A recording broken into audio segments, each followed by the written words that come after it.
आदत थी कि रोज शीशा देख करके बैठते थे। और आज भी विश्व का पहला राजा है जो राजगादी पर जाने से पहले शीशा देख के बैठते थे।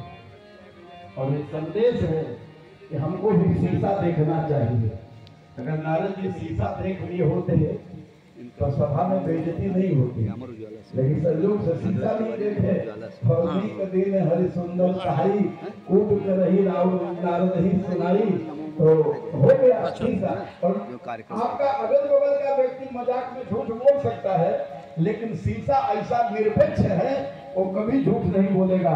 आप जैसे हैं वैसे ही बताएगा, निरपेक्ष है। राय सुभाय मुकुर कर लीना बदन बिलो की मुकुट सम कीना। ठीक कर रहे टेढ़ा हो रहा है, जितनी बार ठीक कर रहे उतना बार टेढ़ा हो रहा है। मुकुट से आवाज आ गई, राजन कब तक हमको सीधा करते रहेंगे? अब इसका अधिकारी आ गया है, और जो अधिकारी है उस अधिकारी के यहाँ अब मुकुट ये रहना चाहिए। तब यह विचार उर आन नृप सुदिन सुअवसर पाए। प्रेम पुलक तन मुदित मन गुरहि सुनायो जाए। जब ऐसा विचार आया तो सिंहासन पर न जाकर के सीधे गुरु जी के यहाँ। और कई बार आप देखे होंगे जब जब असमंजस की स्थिति आई है, जब जब अनिर्णय की स्थिति आई है, तो राजा दशरथ जी गुरु के पास गए हैं। यहाँ बहुत से ऐसे लोग बैठे होंगे जो कहते हैं कि हमको गुरु की क्या आवश्यकता है? माता पिता का अपना एक अलग स्थान है। माता पिता प्रथम गुरु माता पिता ही होते हैं, लेकिन जो दीक्षा का गुरु होता है, आजकल लोग जाकर के बड़े बड़े आश्रमों में माइक से गुरु दीक्षा ले रहे हैं, लेकिन गुरु की बड़ी आवश्यकता है।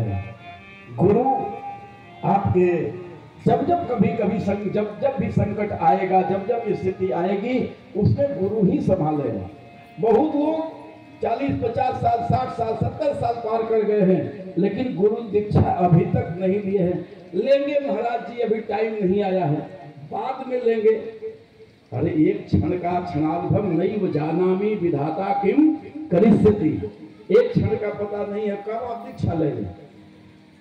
दीक्षा का मतलब होता है जिसको लेने से हमारा अज्ञान का क्षय हो, और उसको दीक्षा कहते हैं। और दीक्षा लगभग प्रयास करना चाहिए कि अगर आप होश हवास संभालने लायक हो गए हैं तो गुरु दीक्षा अवश्य ही ले लेना चाहिए। बिना निगुरा, कहा गया कि निगुरा व्यक्ति के हाथ का पानी भी नहीं पीना चाहिए। जो गुरु दीक्षा न लिया हो उसके हाथ का पानी भी नहीं पीना चाहिए। नारद जी एक बार गए थे भगवान विष्णु के लोक में, अब वहां बैठे बातचीत हुई, और बातचीत करके जब चलने लगे तो उस स्थान को धुलवाया। और जब धुलवाया तो उन्होंने कहा कि बाद फिर तुरंते पहुंच गए तो देखे तो स्थान को धोया जा रहा था। नारद जी ने कहा कि मैं आया था और गया तो अभी इस स्थान को क्यों धोया जा रहा है? नारायण ने कहा इसलिए धोया जा रहा है नारद कि तुमने अभी कोई गुरु दीक्षा नहीं लिया है। तो दशरथ जी के जीवन में जब जब संकट आया, जब जब असमंजस की स्थिति आई, तब तक वो गुरु के पास गए और गुरु जी के पास जाकर के इस प्रस्ताव को रखा। महाराज आज मैं मुकुट सीधा कर रहा था, लेकिन मुकुट टेढ़ा हो जा रहा था। मुकुट के अंदर से आवाज आई कि राजन कब तक मुझको संभालोगे? तो अब मैं चाहता हूँ कि राम सब विधि से लायक हो गए हैं और उनको जो है युवराज पद दे दिया जाए। राम सब विधि सब लायक। तो गुरु वशिष्ठ के यहाँ जैसे ही प्रस्ताव गया, गुरु जी ने कहा कि राजन इतना उत्तम विचार, और याद रखना अगर उत्तम विचार आपके जीवन में जब भी आए तो उसको तुरंत कर देना चाहिए, सुबह से शीघ्र। अगर आपके जो कहते हैं कि बाएं हाथ से किसी को दान नहीं देना चाहिए, और बाएं हाथ में अगर आपने स्पर्शा लिया है और सोचे कि दाहिने हाथ में लेकर के तब देंगे। कहा कि दाहिने हाथ में जाने का इंतजार मत करिए, हो सकता है बाएं से दाहिने जाते जाते आपका विचार ही बदल जाए। इससे अच्छा है विचार बदले उससे पहले तुरंत जो है जिसको भी देना चाहें बाएं हाथ से भी दे दें ताकि मेरा विचार न बदलने पाए। क्या भरोसा है इस जिंदगी का, साथ देती नहीं क्या भरोसा है इस जिंदगी का, साथ देती नहीं है किसी का। क्या भरोसा है इस जिंदगी का, साथ देती नहीं है किसी का।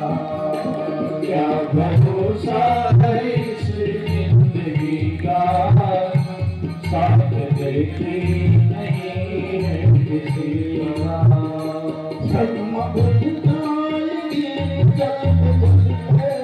धन्य हो महाराज जी।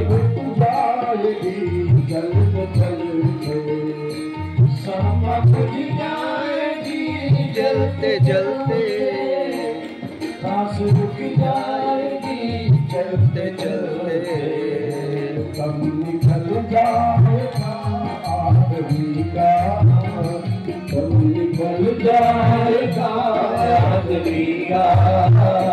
साथ देती नहीं है किसी का, भरोसा है इस जिंदगी का, साथ देती नहीं है किसी का।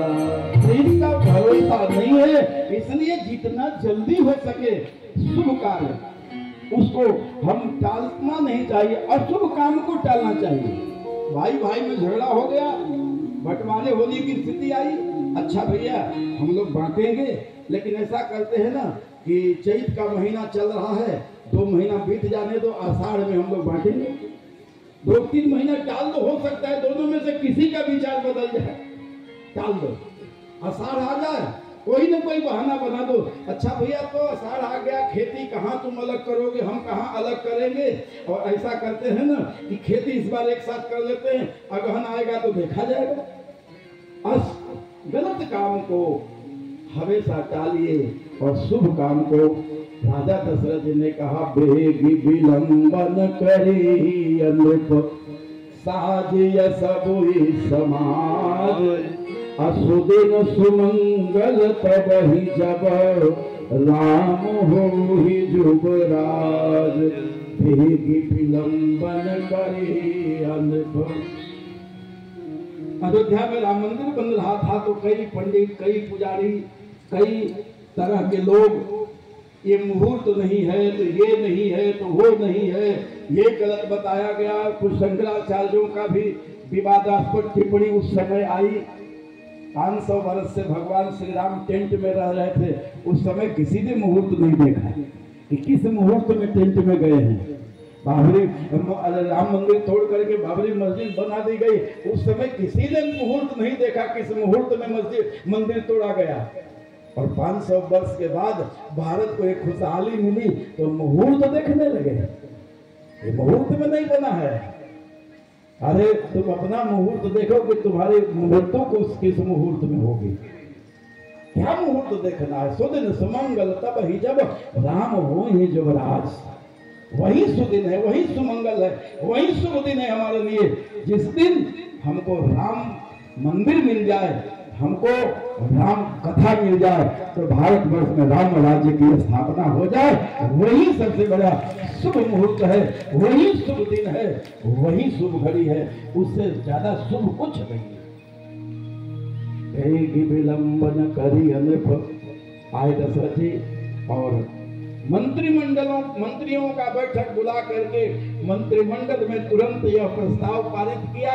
सारे मंत्रियों ने ध्वनि पूर्वक जो है उनके प्रस्ताव का अनुमोदन किया। दशरथ जी हंसने लगे।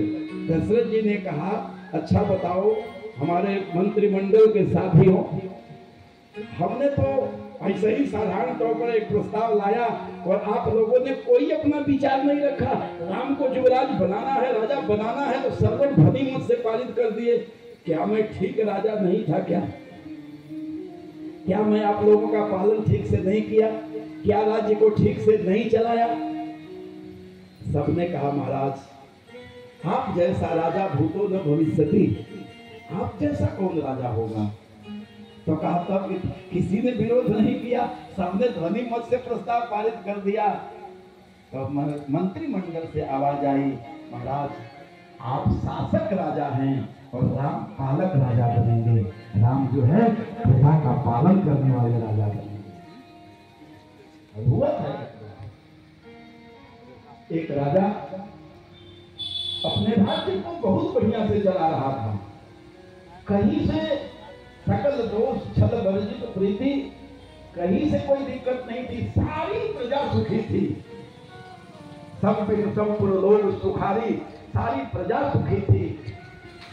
उस राजा ने प्रस्ताव लाया और अपने राज्य के सभी लोगों का एक मीटिंग बुलाया, सभा बुलाई। और उस सभा में राजा ने खड़ा होकर के कहा कि मेरे राज्य के प्रिय